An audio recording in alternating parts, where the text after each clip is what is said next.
Welcome to TSAT. General studies పాఠ్యాంశాలలో భాగంగా science and టెక్నాలజీకి సంబంధించిన అంశాలు చూస్తూ ఉన్నాం.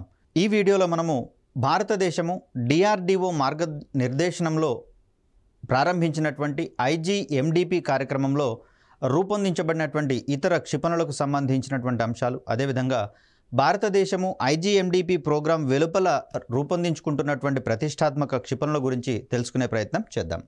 సో గత వీడియోలో మనము పృథ్వీ శ్రేణి క్షిపణులకు సంబంధించి, అదేవిధంగా ఆకాశ్ త్రిశూల్కి సంబంధించినటువంటి క్షిపణుల గురించి తెలుసుకున్నాం.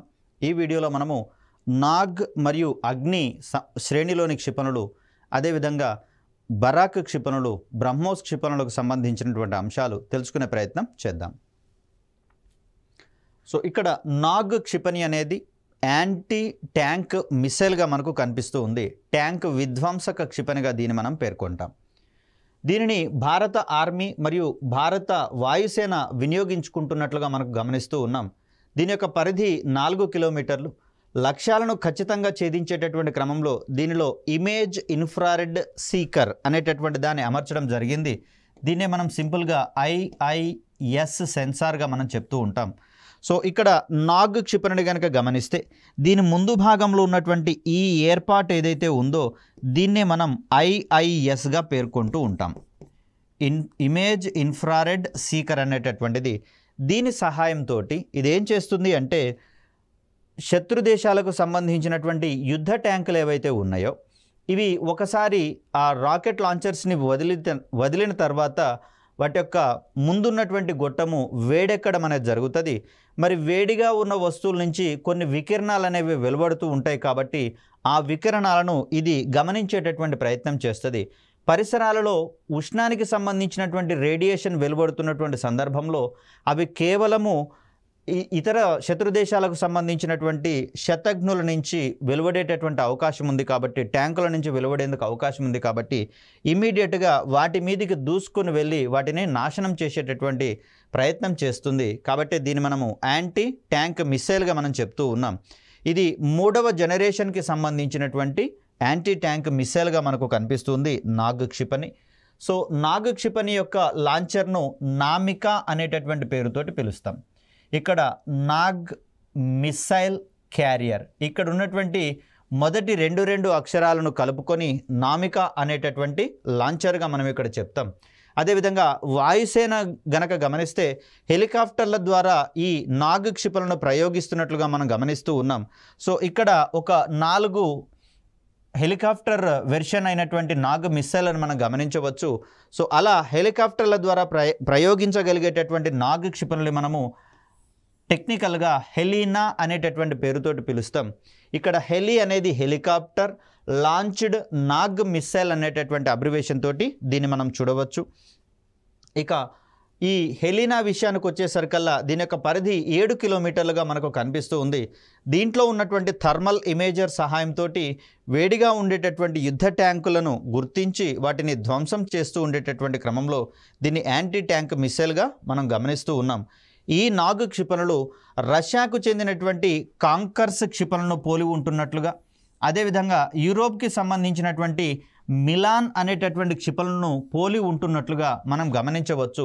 క్రింది వానిలో నాగ్ క్షిపణి ఏ ఇతర దేశాలకు సంబంధించినటువంటి మిసైళ్లను పోలి ఉంటుంది అన్నప్పుడు రష్యాకు సంబంధించేమో కాంకర్స్ మిసైల్స్, అదేవిధంగా యూరోప్కి సంబంధించినటువంటి మిలాన్ మిసైళ్లను పోలి ఉంటున్నట్లుగా మనం చూడవచ్చు నాగ్ క్షిపణికి సంబంధించి. ఇక మనం ప్రధానంగా పేర్కొనాల్సినటువంటి మిసైల్స్ శ్రేణిలో మనకు అగ్ని క్షిపణులు అనేవి కనిపిస్తూ ఉన్నాయి.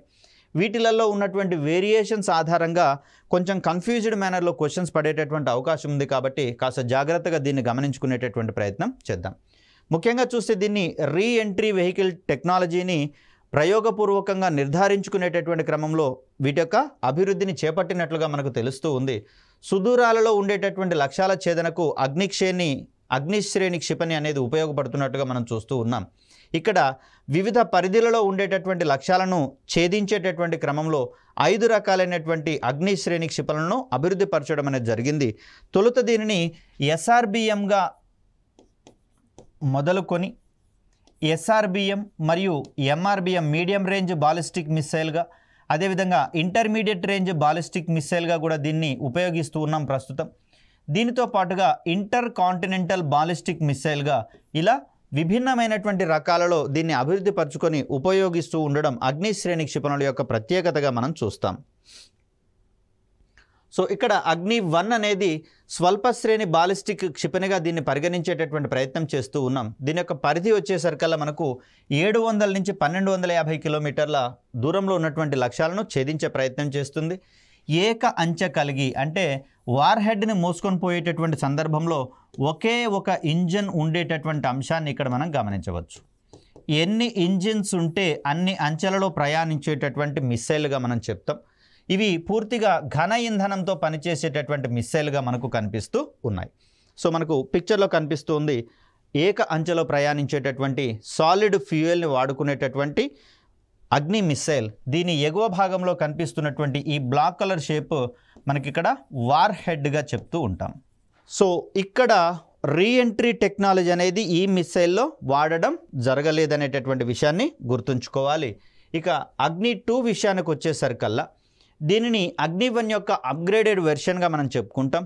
అదేవిధంగా అప్పటికే పిఎస్ఎల్వికి సంబంధించినటువంటి అభివృద్ధి సాధ్యం కావడం అనేది జరిగింది. సో పిఎస్ఎల్విలో దశల వారీగా ప్రయాణించేటటువంటి స్వభావం ఉంది కాబట్టి దీనిని పిఎస్ఎల్వి యొక్క విజయాలను ప్రేరణగా తీసుకొని రూపొందించినట్లుగా తెలుస్తోంది అగ్ని-2 మిసైల్ని. సో ఈ మిసైల్ విషయానికి వచ్చేసరికల్లా ఇది 2000 నుంచి 3000 కిలోమీటర్ల దూరంలో ఉన్నటువంటి లక్ష్యాలను ఛేదించేటటువంటి క్రమంలో దీన్ని మీడియం రేంజ్ బాలిస్టిక్ మిస్సైల్గా మనం పరిగణిస్తూ ఉన్నాం. ఇది 2 అంచెలలో ప్రయాణించేటటువంటి మిసైల్గా మనకు కనిపిస్తూ ఉంది. అగ్ని-2 కంటే ముందు వరకు అభివృద్ధి పరిచినవి అన్నీ కూడా ఏక అంచెలో ప్రయాణించేటటువంటి మిస్సైల్స్ కాగా మొట్టమొదటిసారిగా బహుళ అంచెలలో ప్రయాణించగల మిస్సైల్గా మనకు అగ్ని-2 మిస్సైల్ అనేది కనిపిస్తూ ఉంది. మొట్టమొదటిసారిగా దీంట్లో రీఎంట్రీ వెహికల్ టెక్నాలజీని వాడడం జరిగింది. ఎందుకంటే పరిధి పెరుగుతున్నటువంటి సందర్భంలో ఇది భూమి యొక్క వాతావరణ ఎగువ పొరల గుండా ప్రయాణించేటటువంటి స్వభావాన్ని ప్రదర్శిస్తుంది కాబట్టి తిరిగి లక్ష్యాలను ఛేదించేటటువంటి సందర్భంలో ఎగువ పొరల నుంచి దిగువ పొరలకు ప్రయాణించాల్సి వస్తుంది. ఆ సందర్భంలో ఘర్షణ పెరగడం వల్ల ఉష్ణం కూడా ఎక్కువ మొత్తంలో జనిస్తుందని చెప్పేసి మరి అధిక ఉష్ణాన్ని తట్టుకునేటటువంటి కాంపోజిట్ మెటీరియల్స్ తోటి దీని యొక్క వార్ హెడ్లను రూపొందించాల్సి వస్తుంది. కాబట్టి ఆ సందర్భంలో మనకు ఉపయోగపడే సాంకేతికతగా రీఎంట్రీ వెహికల్ని మనం పేర్కొంటూ ఉంటాం. ఇక అగ్ని-2 యొక్క అప్గ్రేడెడ్ వెర్షన్గా మరింత ఆధునికీకరించి దాన్ని అగ్ని-3 వెర్షన్గా రూపొందించడం అనేది జరిగింది. సో దీని యొక్క పరిధి విషయానికి వచ్చేసరికల్లా 3500 కిలోమీటర్లుగా మనకు కనిపిస్తూ ఉంది. ఇది కూడా 2 అంచెలలో ప్రయాణించేటటువంటి మిసైల్గా కనిపిస్తుంది. ఘన ఇంధనాన్ని వాడుకుంటూ ఉంది. దీన్ని ఇంటర్మీడియట్ రేంజ్ బాలిస్టిక్ మిసైల్గా అభివృద్ధి పరచడం అనేది జరిగింది. మొదటిసారిగా దీంట్లో MIRV సాంకేతికతను వాడడం అడిషనల్గా జరిగింది.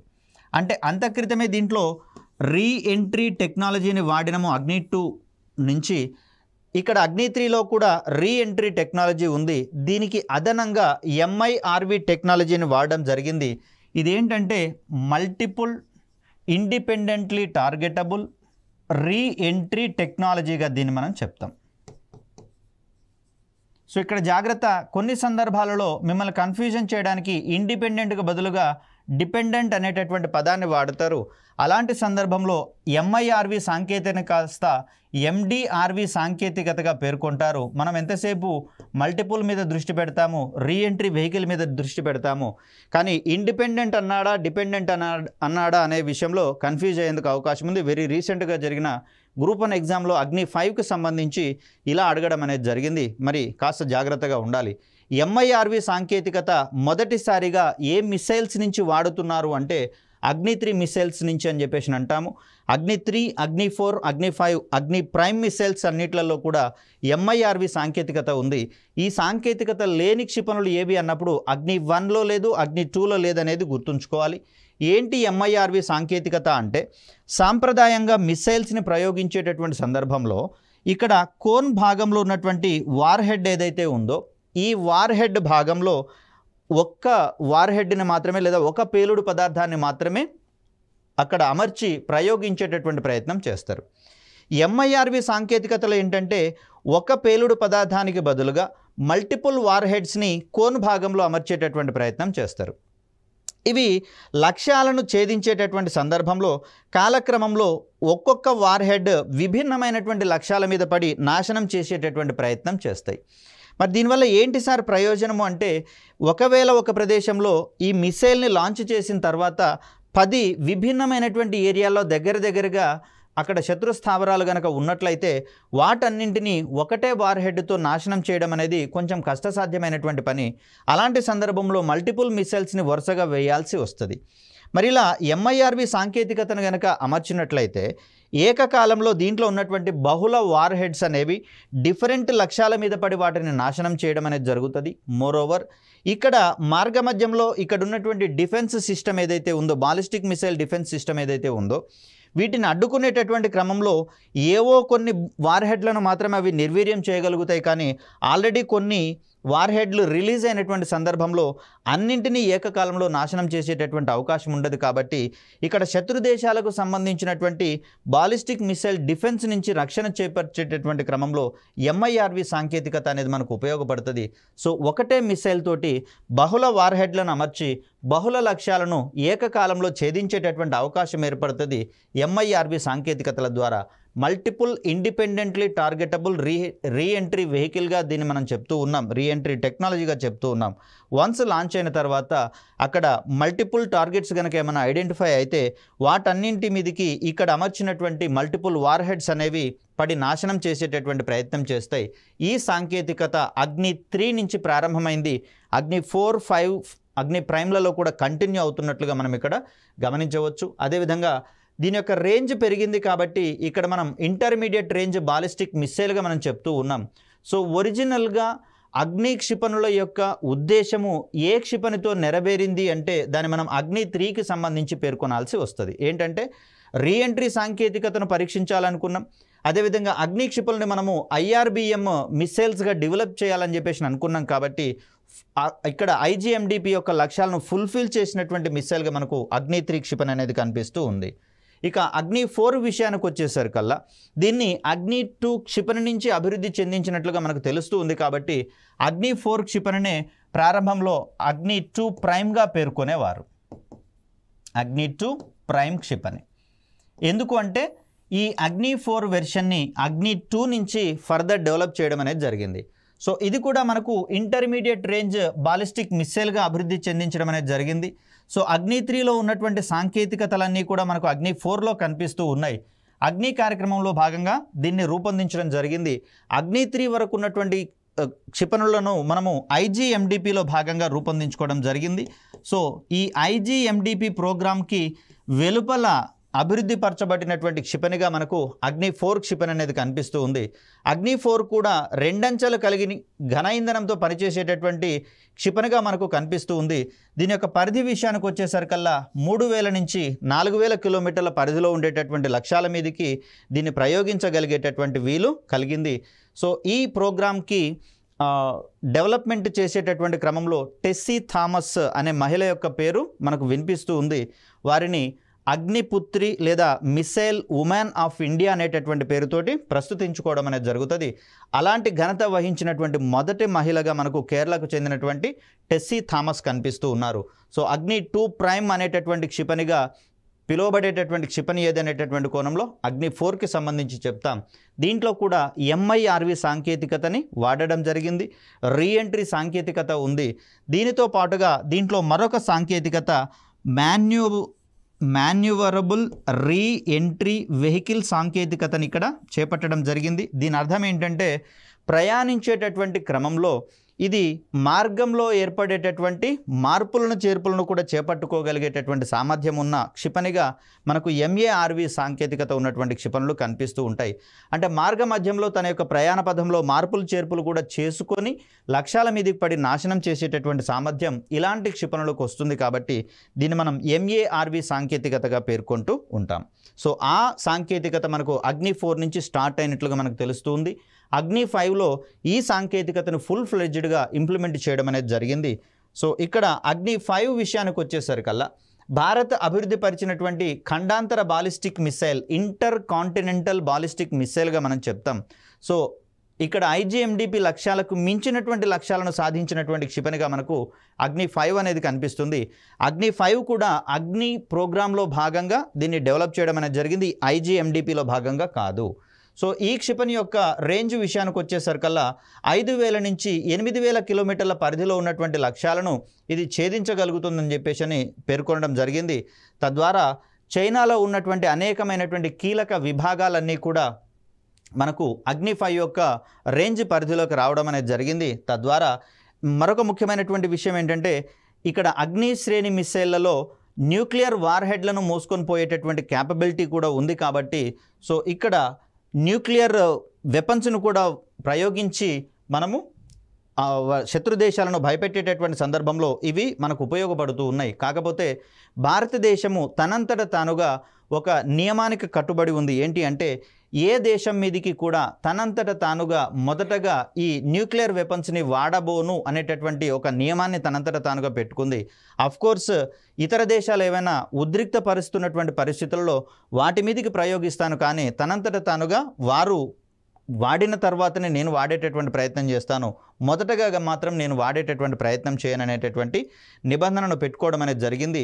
దీనికి అప్గ్రేడెడ్ వెర్షన్గా ప్రస్తుతము అగ్ని 6 మిస్సైల్ని కూడా డెవలప్ చేసేటటువంటి ప్రయత్నం చేస్తూ ఉన్నారు.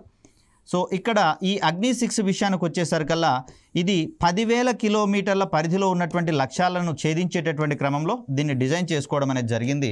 ఇక్కడ అగ్ని 5కు ఉన్నటువంటి మరొక ముఖ్యమైనటువంటి విషయం ఏంటంటే ఇది క్యానిస్టర్ బేస్డ్ మిస్సైల్గా మనకు కనిపిస్తూ ఉంది.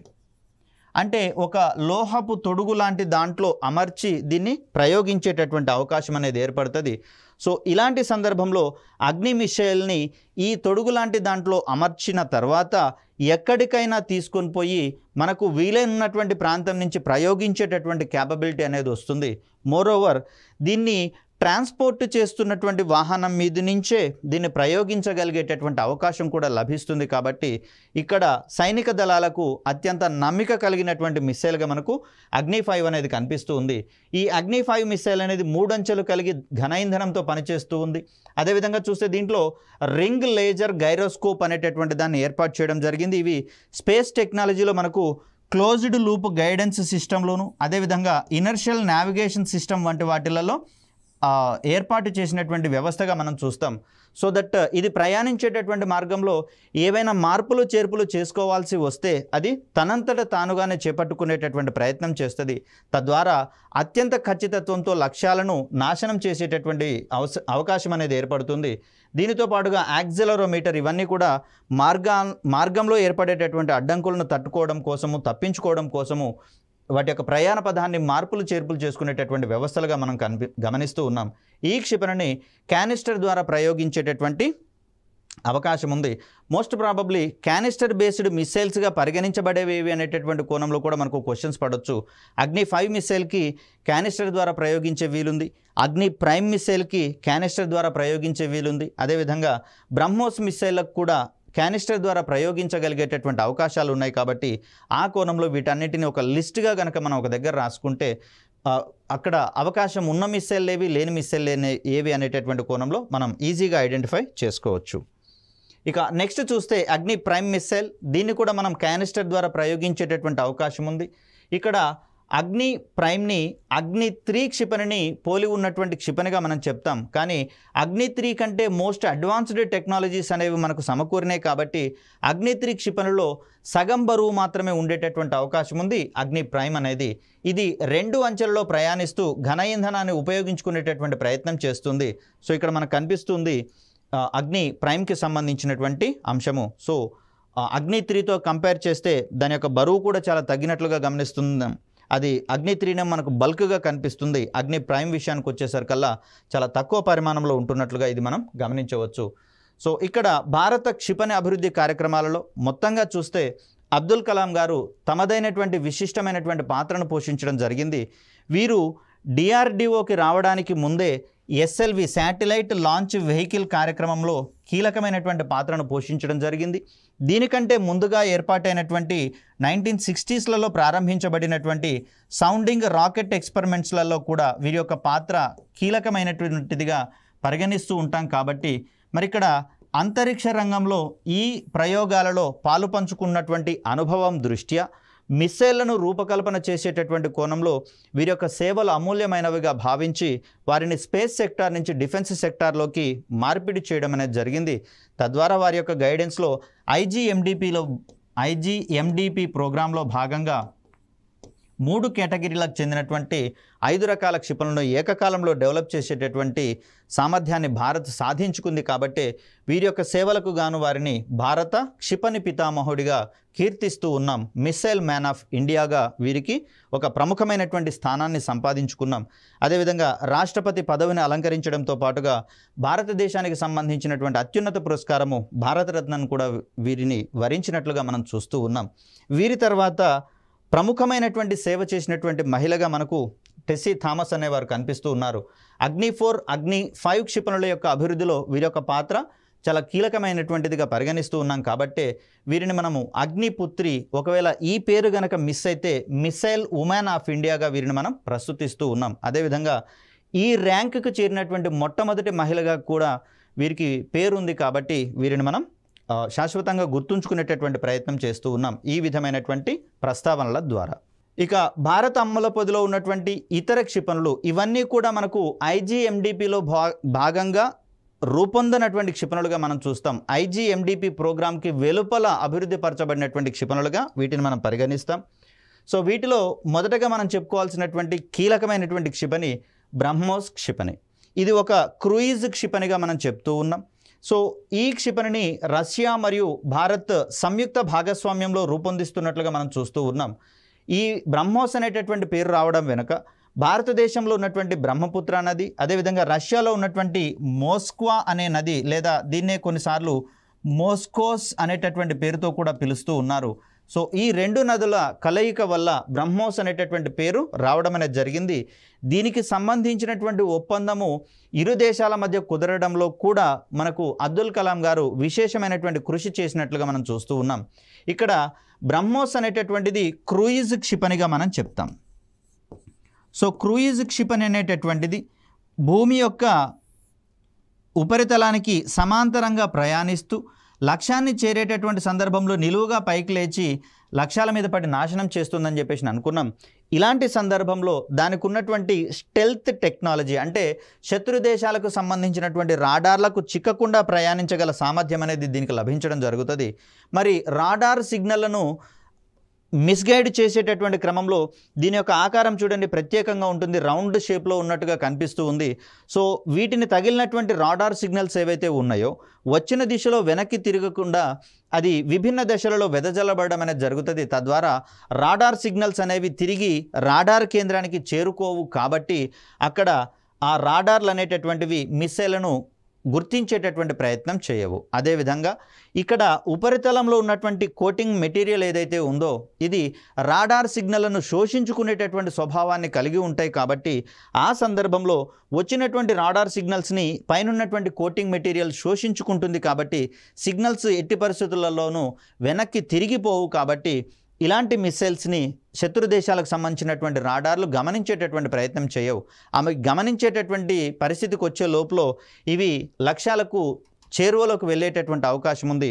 తద్వారా అవి ఎలాంటి ఇబ్బంది లేకుండా లక్ష్యాలను నాశనం చేసేటటువంటి ప్రయత్నం చేస్తాయి. ఇవి మోరోవర్ ధ్వని వేగానికి 2.8 రెట్ల వేగంతో ప్రయాణిస్తాయి. కాబట్టి బ్రహ్మోస్ని మనము సూపర్ సోనిక్ క్రూయిజ్ మిస్సైల్ అనేటటువంటి పేరుతోటి పిలుస్తూ ఉంటాం. మరి ఇక్కడ బ్రహ్మోస్కి సంబంధించి చూస్తే ఇది కూడా క్యానిస్టర్ ద్వారా ప్రయోగించగలిగేటటువంటి మిస్సైల్గా మనం చూస్తూ ఉన్నాం. దీని యొక్క పరిధి విషయానికి వచ్చేసరికల్లా 2 వేరియంట్స్ అనేవి మనకి ఇక్కడ అందుబాటులో ఉన్నాయి. కాబట్టి 290 కిలోమీటర్ల పరిధిలో బ్రహ్మోస్ 1 క్షిపణి పనిచేస్తూ ఉంటే దీని యొక్క పరిధిని మరింతగా పెంచేటటువంటి కోణంలో 600 కిలోమీటర్ల దూరంలోని లక్ష్యాలను ఛేదించగలిగేటటువంటి బ్రహ్మోస్ 2 క్షిపణి అనేటటువంటిది అభివృద్ధి పరచడం జరిగింది. మరి బ్రహ్మోస్ 2 క్షిపణిని అభివృద్ధి పరిచేటటువంటి కోణంలో 2016లో భారతదేశము ఎంటీసీఆర్ అనేటటువంటి ఒప్పందంలో చేరడం జరిగింది. దీన్నే మిసైల్ టెక్నాలజీ కంట్రోల్ రెజిమే అనేటటువంటి ఒప్పందము. అంతర్జాతీయంగా ఏర్పడినటువంటి ఈ ఒప్పందంలో చేరిన తర్వాత భారతదేశానికి 600 కిలోమీటర్ల పరిధిలో ఈ బ్రహ్మోస్ క్షిపణులను అభివృద్ధి పరిచేటటువంటి కోణంలో అవకాశాలు చిక్కడం అనేది జరిగింది.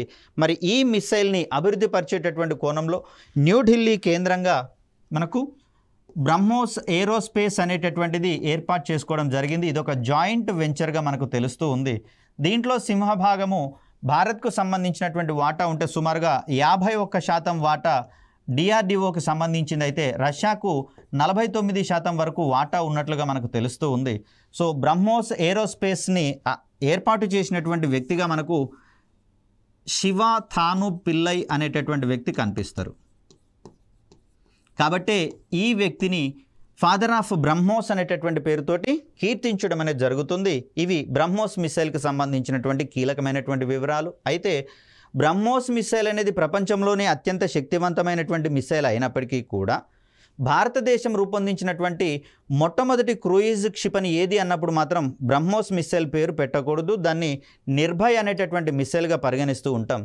అయితే నిర్భయ్ మిసైల్ని హైపర్సోనిక్ మిసైల్గా రూపొందించాలని చెప్పేసి నిర్ణయించుకొని అది కొద్దిలో దాని యొక్క ప్రోటోటైప్ రెడీ కాగానే ఇక్కడ బ్రహ్మోస్ మిసైల్ యొక్క అభివృద్ధి మీద భారతదేశం దృష్టి సారించింది. కాబట్టి సో మొదటి క్షిపణి మనకు నిర్భయ్ అవుతుంది, రెండవ క్షిపణి బ్రహ్మోస్గా మనం చెప్పుకుంటాం. ఎందుకు ఇది రెండవది? ఆల్రెడీ పృథ్వీ అగ్ని శ్రేణి మిసైల్స్ ఉన్నాయి కదా, అంటే అవేమో బాలిస్టిక్ మిసైల్ తరహాకు చెందినవి అయితే నిర్భయ్ మరియు బ్రహ్మోస్ రెండు కూడా క్రూయిజ్ రకానికి చెందినటువంటి క్షిపణులుగా మనం చూస్తాం. సో ఇక్కడ మనం చెప్పుకోవాల్సినటువంటి మరొక మిసైల్గా అస్త్ర అనేటటువంటి మిసైల్ కనిపిస్తూ ఉంది. ఇది 80 కిలోమీటర్ల పరిధిలో ఉన్నటువంటి లక్ష్యాలను ఛేదించేటటువంటి ప్రయత్నం చేస్తుంది. ఇది ఘన ఇంధనాన్ని ఉపయోగించుకుంటూ రామ్జెట్ ఇంజన్ని కలిగి ఉన్నట్లుగా మనం ఇక్కడ చూస్తాం. వాస్తవానికి రామ్జెట్ ఇంజన్లు అనేటటువంటివి ద్రవ ఇంధనంతో పనిచేసేటటువంటి రాకెట్లలో మాత్రమే పనిచేసేటటువంటి అవకాశం ఉంది. అయితే ఇక్కడ ద్రవ ఇంధనంతో పాటుగా ఘన ఇంధనాన్ని వాడుకునేటటువంటి రామ్జెట్ ఇంజన్లను కూడా డెవలప్ చేసుకుంటూ ఉన్నాం. వాస్తవానికి ఘన ఇంధనంతో పనిచేసేటటువంటి రాకెట్లలో ఫ్యూయల్ని మరియు ఆక్సిడైజర్ని రెండింటిని పేస్ట్ లాగా ముద్దగా కలిపేసి ఒకటే ఛాంబర్లో అమర్చడం జరుగుతుంది. వన్స్ వీటిని మండించడం స్టార్ట్ చేసినట్లయితే ఘన ఇంధనం మొత్తం అయిపోయేంత వరకు దాన్ని ఆఫ్ చేసేటటువంటి ప్రయత్నం జరగదు. మరి ఆ సందర్భంలో ఘన ఇంధన వ్యవస్థలకు ఆక్సిడైజర్లను బదులుగా గాలి నుంచి సమీకరించేటటువంటి ఆక్సిజన్ కూడా కలెక్ట్ చేసుకునేటటువంటి సాంకేతికతని అస్త్ర మిస్సైల్లో ప్రస్తుతం వినియోగిస్తూ ఉన్నాం. ఈ సందర్భంలో దీన్ని అస్త్ర మార్క్ 3గా మనం డిజైన్ చేస్తూ ఉన్నట్లుగా తెలుస్తూ ఉంది. సో ద్రవ ఇంధనంతో పనిచేసేటటువంటి రాకెట్లలో అయితే వార్ హెడ్ ఉన్నటువంటి భాగంలోంచే గాలి లోపలికి ప్రవేశించడం అనేది జరుగుతుంది. మనకి ఇక్కడ కనిపిస్తున్నటువంటి అస్త్ర మార్క్ 3లో చూడండి, ఇక్కడ కోన్ భాగంలో కాకుండా సెపరేట్గా ఉండేటటువంటి రెండవ అంచెలో పనిచేసేటటువంటి ఘన ఇంధన రాకెట్లోకి ఒక ప్రత్యేకమైనటువంటి ఏర్పాటు చేయడం ద్వారా గాలి లోపలికి ప్రవేశించేటట్టుగా చేయడం జరుగుతుంది. తద్వారా ఇంధన ఛాంబర్లో ఇక్కడ కలెక్ట్ చేసినటువంటి గాలిలోని ఆక్సిజను ఘన ఇంధనము కలిసి మండడం అనేది జరుగుతుంది. తద్వారా రాకెట్ అనేది ముందుకు ప్రయాణించేటటువంటి స్వభావాన్ని ప్రదర్శిస్తూ ఉంటుంది. సో అలా మనకు ఇక్కడ కొన్ని రకాలైనటువంటి అస్త్ర రాకెట్లలో ఐఐఆర్ ఇన్ఫ్రారెడ్ ఇమేజ్ రిసీవర్ లేదా రాడార్ అనేటటువంటి దాన్ని ఏర్పాటు చేయడం జరిగింది.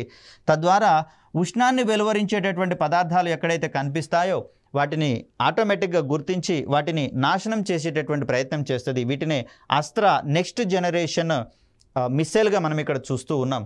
సో ఈ అస్త్ర మిస్సైల్కు ఉన్నటువంటి ప్రాధాన్యత దృష్ట్యా దీన్ని బియాండ్ విజువల్ రేంజ్ మిస్సైల్గా మనం చెప్తాం.